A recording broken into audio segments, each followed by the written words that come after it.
സാധനാദേവി അമ്മയുടെ ഭക്തയാണ്. അവൾ വിശ്വസിച്ചിരുന്നു അവളുടെ കല്യാണം എപ്പോൾ കഴിയുന്നു അതിൽ ദേവിയുടെ അനുഗ്രഹം ഉണ്ടാകണം. അങ്ങനെ ആ ദിവസം വന്നു. സാധനയുടെ ജീവിതത്തിൽ സന്ദീപ് വന്നു. സന്ദീപ് സാധനയെ ഒരുപാട് സ്നേഹിച്ചിരുന്നു. സന്ദീപിന്റെ വീട്ടുകാർക്കും സാധനയെ ഒരുപാട് ഇഷ്ടമായി. എല്ലാവർക്കും സാധനയെ ബോധിച്ചു. സന്ദീപിന്റെയും സാധനയുടെയും കല്യാണം കഴിഞ്ഞു. കല്യാണത്തിനു ശേഷം അവളുടെ ഭർത്താവിന്റെ വീട്ടിലും അവൾ ദേവിയെ എങ്ങനെ പൂജിച്ചിരുന്നോ അതുപോലെ തന്നെ പൂജിച്ചുകൊണ്ടുവന്നു. രാവിലെ 5 മണിക്ക് സാധന എഴുന്നേറ്റ് ദുർഗാദേവിയെ പൂജ ചെയ്ത് ചായ ഉണ്ടാക്കാനായി അടുക്കളയിലേക്ക് പോകും. സാധന മോളെ, പുലർച്ചെ 5 മണിയേ ആയിട്ടുള്ളൂ. ഇത്ര രാവിലെ എന്തിനാ ഉണർന്നത്? കുറച്ചു കഴിഞ്ഞ് എഴുന്നേറ്റാൽ പോരായിരുന്നോ? അമ്മേ, ദിവസവും ഞാൻ ഇതേ സമയത്താണ് ഉണരുന്നത്. അതെനിക്ക് ശീലമായി. സാധന ഉണ്ടാക്കിയ ചായ അവർ രണ്ടുപേരും കൊടുക്കുകയും ചെയ്തു. എല്ലാവരും എഴുന്നേറ്റപ്പോൾ അമ്മായിയമ്മ സാധനയെ എല്ലാവരുടെയും മുൻപിൽ പുകഴ്ത്താൻ തുടങ്ങി. ഇതു കേട്ട് ജ്യേഷ്ഠത്തി സുധയ്ക്ക് അവളോട് അസൂയ തോന്നാനും തുടങ്ങി.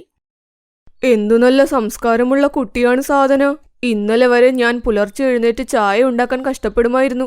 എന്നാൽ ഇന്നു നോക്കൂ, രാവിലെ തന്നെ നല്ല മധുരമുള്ള ചൂട് ചായ സാധനമോൾ ഉണ്ടാക്കി തന്നിരിക്കുന്നു. ഞാൻ ഇങ്ങനെയൊരു മരുമകളെയാണ് ആഗ്രഹിച്ചത്. രാവിലെ എഴുന്നേറ്റ് പൂജ ചെയ്യുന്നവൾ, പിന്നെ എല്ലാവരെയും നന്നായി നോക്കുന്നവൾ. ഓ, അത് കൊള്ളാമല്ലോ. നീ എന്നും രാവിലെ തനിയല്ലേ ചായ ഉണ്ടാക്കിയിരുന്നത്? ഇപ്പോൾ സാധനമോൾ വന്നില്ലേ? രണ്ടുപേർക്കും ഒരുമിച്ചിന് ചായ കുടിക്കാമല്ലോ. മോളെ സുധേ, നീയും രാവിലെ എഴുന്നേക്കുന്നത് ശീലമാക്കിക്കോ. അത് നല്ലൊരു ശീലമാ. ഞാൻ പറയുകയായിരുന്നു തിങ്കളാഴ്ച കുലഗുരു ശിഷ്യന്മാരോടൊപ്പം വരുന്നെന്ന്, പൂജകളൊക്കെ ചെയ്യാൻ. മോളെ, നമ്മുടെ കുടുംബത്തിലെ കീഴ്വഴക്കങ്ങളൊക്കെ അനുസരിച്ച് പൂജയ്ക്ക് വേണ്ട പൂരിയൊക്കെ പുതിയ വധുവിന്റെ കൈകൊണ്ടാണ് ഉണ്ടാക്കേണ്ടത്. അതിപ്പോൾ നിന്റെ ഉത്തരവാദിത്തമാണ്. നീ വേഗം പൂരി ഉണ്ടാക്കാനായി ശീലിക്ക്. ശരിയമ്മേ, ഞാൻ നന്നായി പൂരി ഉണ്ടാക്കാനായി ശ്രമിക്കാം. എന്നെ ആശീർവദിക്കമ്മേ, ഞാൻ എന്റെ ഉത്തരവാദിത്തങ്ങളൊക്കെ നന്നായി ചെയ്യാം. അച്ഛാ, താങ്കളും എന്നെ അനുഗ്രഹിക്കൂ. ഞാൻ വന്നപ്പോൾ എന്നെ ഇത്രയൊന്നും പ്രശംസിച്ചിട്ടില്ല. ഞാൻ എല്ലാ പണിയും ചെയ്തിട്ടുണ്ട്. ഇവള് വന്നപ്പോൾ ഇവൾക്ക് കിട്ടുന്ന പരിഗണനയൊന്ന് നോക്ക്. സുധ, എത്ര നേരമായി ഞാൻ ചായ ചോദിക്കുന്നു, എവിടെ? നിങ്ങൾ എന്തിനാ എപ്പോഴും എന്റെ പുറകിന് നടക്കുന്നത്? ഒരു ഗ്ലാസ് വെള്ളം പോലും എടുത്തു കുടിക്കാൻ അറിയില്ലേ? പൂജയുടെ ഒരുക്കങ്ങൾ തുടങ്ങി. എല്ലാവരും കുലഗുരുവിനെയും പ്രതീക്ഷിച്ചു നിൽക്കാൻ തുടങ്ങി. അമ്മേ, പൂജക്കുള്ള മാലയും സാധനങ്ങളും വാങ്ങി. വേറെ എന്തെങ്കിലും ഉണ്ടെങ്കിൽ പറഞ്ഞോളൂ. എല്ലാം വാങ്ങി, പക്ഷേ പൂരി ഉണ്ടാക്കാനുള്ള എണ്ണയും നെയ്യും വാങ്ങിയില്ല. അതും വാങ്ങി അടുക്കളയിൽ കൊണ്ടുവാ. സന്ദീപ് നെയ് പാക്കറ്റും എണ്ണയും സാധനയുടെ കയ്യിൽ കൊടുത്തു. അത് സുധയും കണ്ടപ്പോൾ, അനിയ ഇങ്ങി വാ, ആ എണ്ണയും നെയ്യും എന്റെ കയ്യിൽ താ, ഞാൻ അടുക്കളയിൽ കൊണ്ടുവയ്ക്കാം. ചേട്ടന്റെ ഒപ്പം പോയി വെളിയിലുള്ള ഒരുക്കങ്ങളൊക്കെ ചെയ്തു തീർക്ക്. ശരി ചേട്ടത്തി, ഈ സാധനങ്ങൾ സാധനയെ ഏൽപ്പിച്ചോളൂ. സുധ എണ്ണയും നെയ്യും അലമാരയിൽ പൂട്ടിവെച്ചു. അവൾ അടുക്കളയിലുള്ള നെയ്യും എണ്ണയും കൂടിയെടുത്ത് തന്റെ മുറിയിൽ ഒളിപ്പിച്ചു വെച്ചു. സാധന പൂജയുടെ പ്രസാദമായി പൂരി ഉണ്ടാക്കാനായി നോക്കിയപ്പോൾ അവൾക്ക് എണ്ണ ഒന്നും കാണാൻ കഴിഞ്ഞില്ല. മോളെ സാധന, എല്ലാ പ്രസാദങ്ങളും ഒരുങ്ങി. ഇപ്പോൾ കീഴ്വഴക്കങ്ങളനുസരിച്ച് നീ പൂരി ഉണ്ടാക്ക്. ഞാൻ പോകുകയാ, നിന്റെ അച്ഛൻ വിളിക്കുന്നുണ്ട്. കുലഗുരു ഇങ്ങി വന്നെന്ന് തോന്നുന്നു. നീ വേഗം വേഗം പൂരി ഉണ്ടാക്ക്. സാധന, ഞാൻ എണ്ണയും നെയ്യും സുധ ചേച്ചി ഏൽപ്പിച്ചിട്ടുണ്ട്. ചേച്ചി നിനക്ക് തന്നല്ലോ അല്ലേ? വരുന്നമ്മേ. ശരി, എണ്ണയും നെയ്യും സുധച്ചേച്ചിയുടെ കയ്യിലാണോ? ഞാനങ്ങ് പേടിച്ചു പോയി. സുധച്ചേച്ചി, ഉണ്ടോ? എവിടെ? സുധച്ചേച്ചി, എണ്ണയും നെയ്യും എവിടെയാ വെച്ചത്? അടുക്കളയിൽ കാണും, എനിക്കെങ്ങനെ അറിയാം? അച്ഛൻ വിളിക്കുന്നുണ്ട്, പൂവെടുക്കാൻ പോകണം. നീ വേഗം പോയി പൂരി ഉണ്ടാക്ക്, അല്ലെങ്കിൽ ലേറ്റാകും. ഇപ്പോൾ എന്തു ചെയ്യും? എണ്ണ എവിടെ നിന്നും കിട്ടും? എല്ലാവരോടും പറഞ്ഞാൽ അത് അത്ര നന്നായിരിക്കില്ല. അമ്മേ മഹാമായേ, എന്നെ ഒന്ന് സഹായിക്ക്. ഞാൻ നിറഞ്ഞ മനസ്സോടെ താങ്കളെ പൂജ ചെയ്തിട്ടുണ്ട്. ആ വിശ്വാസത്തിൽ ഞാനിന്ന് വെള്ളത്തിൽ പൂരി ഉണ്ടാക്കാൻ പോവുകയാ. എനിക്ക് വിശ്വാസമാണ് താങ്കൾ സഹായിക്കുമെന്ന്. ജയ് മാതാദേവി. ഇത്രയും കാരുണ്യമൊന്നും ദേവി ചെയ്യില്ല. അവർ നിന്നെ സഹായിക്കുകയുമില്ല. ദൈവം ഒരിക്കലും അങ്ങനെ സഹായിക്കില്ല. ഇതൊക്കെ വെറും കഥയല്ലേ. നോക്കാം വെള്ളത്തിൽ എങ്ങനെയാ പൂരി ഉണ്ടാക്കാൻ പറ്റുന്നതെന്ന്. സാധന ദുർഗാദേവിയെ മനസ്സിൽ ധ്യാനിച്ച് വെള്ളത്തിലേക്ക് പൂരിയിട്ടു. ദേവിയും കടാക്ഷിച്ചു. വെള്ളം നിറച്ച കടായിയിൽ പൂരി പൊള്ളാൻ തുടങ്ങി. സാധനയുടെ കണ്ണിൽ സന്തോഷം തെളിഞ്ഞു. അവൾ ദേവിയോട് നന്ദി പറഞ്ഞ് വേഗം ചൂടുള്ള പൂരി വറുത്തെടുക്കാൻ തുടങ്ങി. സുധ ഞെട്ടിത്തരിച്ചു നിന്നു. ഈ അത്ഭുതം എങ്ങനെയാണ് സംഭവിച്ചതെന്ന്. സാധന എല്ലാവർക്കും വേണ്ടി പൂരി എടുത്തുകൊണ്ട് പോയി. കുലഗുരു തന്റെ ശിഷ്യരോടൊപ്പം ഭക്ഷണം കഴിക്കാൻ തുടങ്ങി. ഗുരുവേ, ഇത് ഞങ്ങളുടെ പുതിയ മരുമകളാണ് സാധന. ഞങ്ങളുടെ ഇളയ മകൻ സന്ദീപിന്റെ ഭാര്യ. നമ്മുടെ കീഴ്വഴക്കമനുസരിച്ച് ഇവളാണ് പൂരി ഉണ്ടാക്കിയത്. അതെയോ? കഴിഞ്ഞ തവണ വന്നപ്പോൾ എണ്ണയും നെയ്യും കൊണ്ടുള്ള പൂരിയാണ് കഴിച്ചത്. എന്നാൽ വെള്ളത്തിലുണ്ടാക്കിയ പൂരി ആദ്യമായിട്ടാണ് കഴിക്കുന്നത്. വെള്ളത്തിലുണ്ടാക്കിയ പൂരിയോ? എന്താ മോളെ, സത്യമല്ലേ? ഇവളെ ദേവി മാതാവ് അനുഗ്രഹിച്ചിട്ടുണ്ട്. അതുകൊണ്ടല്ലേ ഇങ്ങനൊരു അവസ്ഥയിൽ അവളെ സഹായിച്ചത്. ഗുരുവേ, താങ്കൾക്ക് എല്ലാം അറിയാമല്ലോ. ഇന്നത്തെ ദിവസം ദേവി എന്നെ സഹായിച്ചില്ലായിരുന്നെങ്കിൽ ഇന്ന് നിങ്ങൾക്ക് വേണ്ടി പൂരി ഉണ്ടാക്കാൻ എനിക്ക് ഒരിക്കലും പറ്റില്ലായിരുന്നു. സാധന നല്ല കുട്ടിയാണ്. ദേവി ഇവളോടൊപ്പം തന്നെയുണ്ട്. അവൾ സത്യസന്ധമായ മാർഗത്തിലാണ് സഞ്ചരിക്കുന്നത്. അതുകൊണ്ട് ദേവി എപ്പോഴും അവളെ അനുഗ്രഹിക്കുന്നുണ്ട്. അതുകൊണ്ട് എല്ലാവരോടും എന്റെ വകയൊരു അപേക്ഷയുണ്ട്. സാധനയോട് ഒരിക്കലും അസൂയപ്പെടാൻ പാടില്ല. ഇവളുടെ നല്ല ഗുണങ്ങൾ കൊണ്ടാണ് ഇവളെ ദേവി അനുഗ്രഹിച്ചിരിക്കുന്നത്. ശോഭ, രാംപ്രസാദ്, ഇന്ന് നിങ്ങളുടെ വീട്ടിലെ ആഹാരം കഴിച്ച് ഞാൻ സന്തോഷവാനാണ്, തൃപ്തനുമാണ്. ദേവി മാതാവ് നിങ്ങളെ അനുഗ്രഹിക്കട്ടെ. ജയ് മാതാദേവി. കുലഗുരുവിന്റെ വാക്കുകൾ സുധയുടെ കണ്ണു തുറന്നു. അവൾക്ക് ചെയ്ത തെറ്റിൽ പശ്ചാത്താപം തോന്നി. എന്നോട് ക്ഷമിക്കൂ. ഞാൻ അസൂയ കാരണം ഒരുപാട് തെറ്റ് ചെയ്തു. സാധന, ഞാനിനി നിന്നോട് ഒരിക്കലും ഇങ്ങനെ ചെയ്യില്ല. നിന്നോട് മാത്രമല്ല, ആരോടും ഇങ്ങനെയൊന്നും ചെയ്യില്ല. അങ്ങനെ തന്നെ വേണം. ആരോടും ഒരിക്കലും അസൂയപ്പെടാൻ പാടില്ല. സാധന മോളെ ഇന്ന് ദേവിയാണ് സഹായിച്ചത്. ഇതെല്ലാം കണ്ടപ്പോൾ എനിക്ക് തോന്നുന്നു ദേവിയുടെ പേരിൽ നമുക്കൊരു നന്ദി പൂജ നടത്തണമെന്ന്. ദേവിയുടെ പേരിൽ നമുക്ക് പൂജ ചെയ്തു തുടങ്ങാം. അത് നല്ലൊരു കാര്യമാണമ്മേ. വരൂ അരുൺ, സന്ദീപ്, നമുക്കെല്ലാവർക്കും മാതാദേവിയെ പൂജിക്കാൻ തുടങ്ങാം. എല്ലാവരും പോയി ദുർഗാദേവിയെ പ്രാർത്ഥിക്കാൻ തുടങ്ങി. സുധ തന്റെ തെറ്റിന് മാപ്പ് പറഞ്ഞ് സാധനയോടൊപ്പം മര്യാദയ്ക്ക് ജീവിക്കാൻ തുടങ്ങി.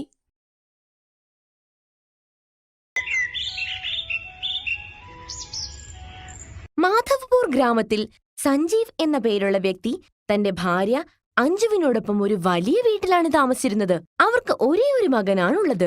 മകൻ മായങ്ക് വിദേശത്താണ് ജോലി നോക്കിയിരുന്നത്. ഒരുപാട് വർഷങ്ങൾക്കു ശേഷം മായങ്ക് തന്റെ വീട്ടിലേക്ക് തിരിച്ചു വരാനിരിക്കുകയായിരുന്നു. ഇതറിഞ്ഞ സന്ദീപും അഞ്ജുവും വളരെ സന്തോഷത്തിലായിരുന്നു. 3 ദിവസത്തിനു ശേഷം മായങ്ക് ഐന എന്ന പേരുള്ള ഒരു ചൈനീസ് പെൺകുട്ടിയോടൊപ്പം അവിടെ എത്തിച്ചേരുന്നു. മായങ്കു മോനെ, നീ വന്നോ? ഞങ്ങൾ എന്നേ നോക്കിയിരിക്കുവാ നിന്നെ. ഇത് പറഞ്ഞ് സന്ദീപ് മായങ്കിനെ വാരിപ്പുണർന്നു. എന്നിട്ട് അഞ്ജുവിനെ വിളിച്ചിട്ട് പറഞ്ഞു, അഞ്ജു, ഏയ് അഞ്ജു, പെട്ടെന്ന് വരൂ. നോക്കൂ, നമ്മുടെ മോൻ വന്നു. മായങ്ക് വരുന്നതിന്റെ സന്തോഷത്തിൽ അഞ്ജു രാവിലെ മുതൽ പലതരം പലഹാരങ്ങൾ ഉണ്ടാക്കുന്നതിൽ അടുക്കളയിൽ തിരക്കിലായിരുന്നു. അവൾ സാരിത്തുമ്പിൽ തന്റെ കൈ തുടച്ചുകൊണ്ട് പുറത്തു വന്ന് മകനെ കെട്ടിപ്പിടിച്ചു. സുഖമായിരിക്കുന്നു മോനെ. എത്ര നാളുകൾക്ക് ശേഷമാണ് അമ്മ നിന്നെ കാണുന്നത്. സുഖമായിരിക്കുന്നു അമ്മേ. മയങ്ക്, ഇതൊരു വിദേശ പെൺകുട്ടിയാണെന്ന് തോന്നുന്നു. ഇതാരാണ്? അമ്മേ, ഇത് ഐനയാണ്. എന്റെ ഓഫീസിൽ എന്നോടൊപ്പം ജോലി ചെയ്യുന്നു. അപ്പോൾ മായങ്ക് ഐനയോട് പറഞ്ഞു. ഐന, ഇതെന്റെ അച്ഛനും അമ്മയുമാണ്. ഇത് കേട്ട ഉടൻ ഐന അഞ്ജുവിന്റെ കാല് തൊട്ട് തൊഴുതു. കാല് പൊക്കിത്തരൂ അമ്മായിയമ്മേ. ഇതെന്താണ് പറയുന്നത് മായങ്ക്? ഐന, കാൽ പൊക്കിത്തരുമെന്നല്ല, ആശീർവദിക്കുമെന്നാ. ഓ, ഐ എം സോറി അമ്മായി അമ്മേ. മായങ്ക്, ഈ കൊച്ചെന്നെ എന്തിനാണ് അമ്മായിയമ്മേ എന്ന് വിളിക്കുന്നത്? ഐന എന്റെ വൈഫാണ്. ഞങ്ങൾ രണ്ടുപേരും കല്യാണം കഴിച്ചു. നീ എന്താണ് പറയുന്നത് മായങ്ക്? നീ ഞങ്ങളോട് പറയാതെ കല്യാണം കഴിച്ചോ? സന്ദീപ് ഇത് പറഞ്ഞതും ഐന കാല് തൊട്ട് തൊഴുതു. കാല് മുറിക്കാം അമ്മാവ. എന്താ കാല് മുറിക്കാന്നോ? ഇതെന്താ പറയുന്നത്? സോറി അമ്മാവ, ഇപ്രാവശ്യവും റോങ് ആണ് പറഞ്ഞത്. സോറി. കാല് തരുമോ അമ്മാവ? നീ ഇതെന്തിനാണ് വീട്ടിൽ കൊണ്ടുവന്നിരിക്കുന്നത്? ഇനി നിർത്തൂ ഐനക്. എന്നുവെച്ചാൽ ഐന, നിന്റെ പേരേതായാലും ദിവസം മുഴുവനും കാല് തന്നെ പിടിച്ചുകൊണ്ടിരിക്കുമോ? പൊയ്ക്കൊണ്ടിരിക്കൂ. അല്ല, ഞാൻ ഉദ്ദേശിച്ചത് നന്നായിരിക്കുന്ന. മോനെ, എന്താണ് ഇവിടെ സംഭവിച്ചുകൊണ്ടിരിക്കുന്നത്? ഞാൻ ഇതെല്ലാം പിന്നീട് അമ്മയ്ക്ക് പറഞ്ഞുതരാം. ഇപ്പോൾ ഞാൻ വളരെ ക്ഷീണിതനാണ്. എനിക്ക് നല്ല വിശപ്പുമുണ്ട്. ഇതും പറഞ്ഞ് മായങ്ക് തന്റെ റൂമിലേക്ക് പോയി. ഐന വളരെ ചെറിയ വസ്ത്രങ്ങളാണ് ധരിച്ചിരുന്നത്. സന്ദീപും അഞ്ജുവും ഐനയുടെ വസ്ത്രങ്ങളെയാണ് സൂക്ഷിച്ചു നോക്കിക്കൊണ്ടിരുന്നത്. എന്റെ ദൈവമേ, എത്ര ചെറുതായിട്ടുള്ള വസ്ത്രങ്ങളാണ് ധരിച്ചു വെച്ചിരിക്കുന്നത്. എങ്ങനെയുള്ള പെണ്ണിനെയാണ് നമുക്ക് മരുമകളായി അവൻ കൊണ്ടുവന്നിരിക്കുന്നത്? പരിസരവാസികളൊക്കെ ഈ തരത്തിലുള്ള വസ്ത്രം ധരിച്ചുകൊണ്ട് അവളെ കണ്ടാൽ എന്തൊക്കെ പറയുമെന്നറിയില്ല. ഐന, നീ ഇവിടെ നിൽക്ക്, ഞാനിതാ വരുന്നു. ഒരു സാരി കൊണ്ടുവന്ന് ഐനയ്ക്ക് കൊടുത്തതിനു ശേഷം അഞ്ജു പറഞ്ഞു, ഇതാ സാരി. ഇനി പെട്ടെന്ന് റൂമിലേക്ക് പോയി സാരി മാറി വരൂ. അതിനുശേഷം ഐന മായങ്കിന്റെ റൂമിലേക്ക് പോയി. അപ്പോൾ അഞ്ജുവിന്റെ അയൽപ്പക്കക്കാർ അവിടേക്ക് വന്നു. എന്താണ് അഞ്ജു പെട്ടെന്ന് നമ്മളെ അങ്ങ് അന്യറാക്കിയോ? വീട്ടിൽ വിദേശിയായ മരുമകളും വന്നു. എന്നിട്ട് നമ്മളെ അറിയിച്ചു പോലുമില്ലല്ലോ. അതെ, അഞ്ജു നമ്മളോട് എന്തിനാണ് ഇങ്ങനെ ചെയ്തത്? ഇത് നിന്നിൽ നിന്നും ഒട്ടും പ്രതീക്ഷിച്ചിട്ടില്ല കേട്ടോ. എന്തു ചെയ്യാനാണ്? വിദേശി മരുമകൾ വന്നാൽ പിന്നെ ഭയങ്കര അഹങ്കാരമായിരിക്കും എല്ലാവർക്കും. ഇതുപോലെ നിങ്ങൾ എന്ത് മണ്ടത്തരമാണ് പറയുന്നത്? ഇത്രയും നേരം ആ പെണ്ണ് നമ്മുടെ തല തിന്നുകയായിരുന്നു. ഇപ്പോൾ നിങ്ങളും തുടങ്ങിയോ? അവൾ എന്റെ മരുമകളാണെന്ന് ഇപ്പോഴാണ് ഞാൻ അറിയുന്നത്. നിങ്ങൾ ഇവിടെ നിന്ന് പോകൂ. ഞാൻ വളരെ വിഷമാവസ്ഥയിലാണ്. ഹേ അഞ്ജു, എന്തിനാണിങ്ങനെ വിഷമിക്കുന്നത്? മരുമോളെ ഒരു പ്രാവശ്യം ഞങ്ങളൊന്ന് കണ്ടോട്ടെ. കണ്ടാൽ കണ്ണുവെച്ചു പോകുന്ന ടൈപ്പ് ദേവത വല്ലതുമാണോ നിന്റെ മരുമകൾ? നിങ്ങൾ പോകുന്നുണ്ടോ അതോ ഞാൻ? ഹായ് ഹായ്, എന്താണിത്ര ദേഷ്യം? ഞങ്ങൾ പോകുന്നു, വാ നമുക്ക് പോകാം. അതിനുശേഷം രണ്ടുപേരും അവിടെ നിന്ന് പോയി. അഞ്ജു വിഷമിച്ച് തലയിൽ കൈയും വെച്ച് സോഫയിലിരിക്കുന്നു. അവിടെ ഐന തന്റെ ഭർത്താവിനോട് പറഞ്ഞു, മയങ്ക്, എനിക്ക് നന്നായി വിശക്കുന്നുണ്ട്. പക്ഷെ എനിക്ക് ഇന്ത്യൻ ഫുഡ് ഒന്നും വേണ്ട. ശരി, എന്നാൽ നീ പെട്ടെന്ന് കിച്ചണിൽ പോയി നിനക്കിഷ്ടമുള്ള എന്തെങ്കിലും ഉണ്ടാക്ക്. മായങ്ക് പറഞ്ഞത് കേട്ട് ഐന കിച്ചണിലേക്ക് പോയി. അവിടെ അവൾക്ക് എന്തുണ്ടാക്കണമെന്ന് മനസ്സിലായതേയില്ല. അയ്യോ, എനിക്കൊന്നും മനസ്സിലാകുന്നില്ലല്ലോ. എന്തുണ്ടാക്കണമെന്ന്? എനിക്കിതും അറിയില്ല. ഇത് എന്തു പച്ചക്കറിയാണെന്ന്. എന്താ ഇപ്പൊ എന്താ ഉണ്ടാക്കാ? എനിക്ക് നല്ല വിശപ്പുണ്ടല്ലോ. അപ്പോഴാണ് ഐന കിച്ചണിലെ ചുമരിൽ 2 പല്ലിയെ കണ്ടത്. അരെ വാ, എനിക്ക് ഭക്ഷണം കിട്ടി. ഇനി ഞാൻ ഇതിനെ കഴിക്കും. ഐന അവിടെയുണ്ടായിരുന്ന തടിക്കസേരയിൽ കയറിക്കൊണ്ട് പല്ലികളെ പിടിക്കാൻ നോക്കി. അപ്പോൾ അഞ്ജു കിച്ചണിലേക്ക് വന്നു. പല്ലിയെ പിടിക്കുന്നത് കണ്ടിട്ട് അഞ്ജു ഉറക്കെ നിലവിളിക്കാൻ തുടങ്ങി. എന്റെ ദൈവമേ, എന്റെ രാമ, നീ എന്താണ് ഇവിടെ ചെയ്യുന്നത്? അഞ്ജുവിന്റെ നിലവിളി ശബ്ദം കേട്ടിട്ട് മായങ്കും സന്ദീപും കിച്ചണിലേക്ക് വന്നു. ഐനയും തന്റെ 2 കൈയിലും പല്ലിയെ പിടിച്ചു വച്ചിട്ടുണ്ടായിരുന്നു. എന്താണമ്മേ, എന്തിനാണിങ്ങനെ ഉറക്കം നിലവിളിച്ചത്? Everything is all right? അങ്ങനെ എന്താ ഇവിടെ സംഭവിച്ചത്? എന്തിനാണ് ഇത്രയും ബഹളം വച്ചത്? അത് നോക്കൂ, ഐന എന്താണ് കയ്യിൽ പിടിച്ചു വെച്ചിരിക്കുന്നതെന്ന്. അപ്പോൾ സന്ദീപും മായങ്കും കൈകളിലേക്ക് നോക്കി. അവൾ 2 കൈകളിലും പല്ലിയെ പിടിച്ചു വച്ചിട്ടുണ്ടായിരുന്നു. അത് അവിടെ ഇരുന്ന് പിടിയുകയായിരുന്നു. ഇത് കണ്ട് എല്ലാവരും നിലവിളിച്ചു. എന്റെ ദൈവമേ, പല്ലിയോ? ഐന, ഇതെന്തിനാ പിടിച്ചത്? എല്ലാവരും ഇതിന് എന്തിനാണ് ഇത്രയും പേടിക്കുന്നത്? നിങ്ങൾക്കറിയാമോ, ഇതുകൊണ്ട് നല്ല ടേസ്റ്റുള്ള ചട്നി ഉണ്ടാക്കാം. ഞാൻ ഇതിന്റെ ചട്നി ഉണ്ടാക്കി നിങ്ങൾക്ക് എല്ലാവർക്കും തരാം. പിന്നെ കാണാം നിങ്ങൾ വിരലാക്കി കഴിക്കുന്നത്. നമുക്ക് പെട്ടെന്ന് ചട്നി ഉണ്ടാക്കാം. സന്ദീപും അഞ്ജുവും കൂടെ മായങ്കിനെ തുറച്ചു നോക്കാൻ തുടങ്ങി. എന്നിട്ട് അവനെ വഴക്ക് പറഞ്ഞുകൊണ്ട് പറഞ്ഞു, എവിടെ നിന്നാണ് നീ ഈ സാധനത്തിനെ കൊണ്ടുവന്നത്? ഇനി നീ നമ്മളെ ആകെപ്പാടെ വിഷമത്തിലാക്കിയിരിക്കുകയാണ് മോനെ. ഇത് എന്തൊരു കഷ്ടമാണ്. ഇതുകൊണ്ടൊന്നും ഉണ്ടാക്കണ്ട. അതിന് ജനലിലൂടെ പുറത്തു കളയൂ. അതിനെ ഒന്ന് കഴിച്ചു നോക്കൂ അമ്മായി, നിങ്ങൾക്ക് വളരെയധികം ഇഷ്ടപ്പെടും. ഞാൻ നിന്റെ കാല് പിടിക്കാം ഐന. ഇതിനെ പുറത്തു കളയൂ. ഏത് സമയത്താണ് നീ എന്റെ വയറ്റിൽ വന്ന് പിറന്നത് മായങ്ക്? ഇങ്ങനെ ഒരു ദിവസം കാണുന്നതിന് മുൻപ് നമ്മളൊന്ന് മരിച്ചാൽ മതിയായിരുന്നു. അമ്മ വിഷമിക്കണ്ട, ഞാൻ ഇവളെ എല്ലാം പറഞ്ഞു മനസ്സിലാക്കിക്കൊള്ളാം. വരൂ ഐന, നമ്മുടെ റൂമിലേക്ക് വരൂ. ഐനയെ റൂമിലേക്ക് കൊണ്ടുപോയി എല്ലാം പറഞ്ഞു മനസ്സിലാക്കാൻ അവൻ ശ്രമിച്ചു. വീട്ടിലെ ഭക്ഷണം, ജീവിതക്രമം, ഇതൊക്കെ. ഇവിടെ അഞ്ജു സോഫയിലിരുന്ന് തന്റെ വിധിയെ പഠിക്കുകയായിരുന്നു. എന്ത് കർമ്മം ചെയ്തിട്ടാണ് ഇങ്ങനെ വന്നതെന്ന് എനിക്കറിയില്ല. എന്ത് പാപമാണ് ഞാൻ ഈ അനുഭവിക്കുന്നത്? അപ്പോൾ സന്ദീപ് ഉറക്കി ഉറക്കി ചിരിക്കാൻ തുടങ്ങി. എന്തു പറഞ്ഞാലും മരുമോൾ നിനക്ക് ചേർന്നത് തന്നെയാ വന്നിരിക്കുന്നത്. അയൽക്കാരൊക്കെ ഓരോന്ന് പറഞ്ഞിട്ട് പോയി. ഇപ്പോൾ നിങ്ങളും തുടങ്ങിയോ? അഞ്ജുവിന് അവളുടെ നാട്ടുവിന്റെ ഫോൺ വന്നു. സുഖമായിരിക്കുന്നോ ചേട്ടത്തി? ഞങ്ങൾ എല്ലാവരും ഇന്ന് അങ്ങോട്ട് വരികയാണെന്ന് പറയാനാണ് ഫോൺ വിളിച്ചത്. കുറച്ചു ദിവസം അവിടെ താമസിക്കാം. എന്റെ ദൈവമേ, അവൾ ഇവിടെ വന്നാൽ മരുമോളെ കണ്ട് എന്നെ കളിയാക്കും. കുറച്ചു നേരം ചിന്തിച്ചതിനു ശേഷം പറഞ്ഞു, അതെന്താണെന്ന് അറിയാമോ സുമൻ ചേച്ചി? നമ്മൾ 2 ആഴ്ചത്തേക്ക് പുറത്ത് കറങ്ങാൻ പോവുകയാണ്. എനിക്ക് ഒരുപാട് പാക്കിംഗ് ചെയ്യാനുണ്ട്. ഞാൻ നിങ്ങളെ പിന്നീട് വിളിച്ചോളാം കേട്ടോ. നീ എന്നു തൊട്ടാണ് കള്ളം പറയാൻ തുടങ്ങിയത് അഞ്ജു? പിന്നെ എന്ത് ചെയ്യാനാണ്?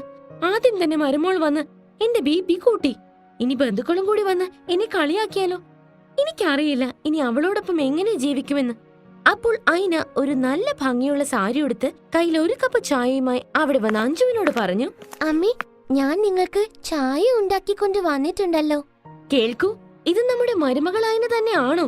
അതെ അമ്മായിയമ്മ, താങ്കളുടെ മരുമകൾ ഐനയാണ്. എനിക്ക് മായങ്ക് എല്ലാം പറഞ്ഞു തന്നു.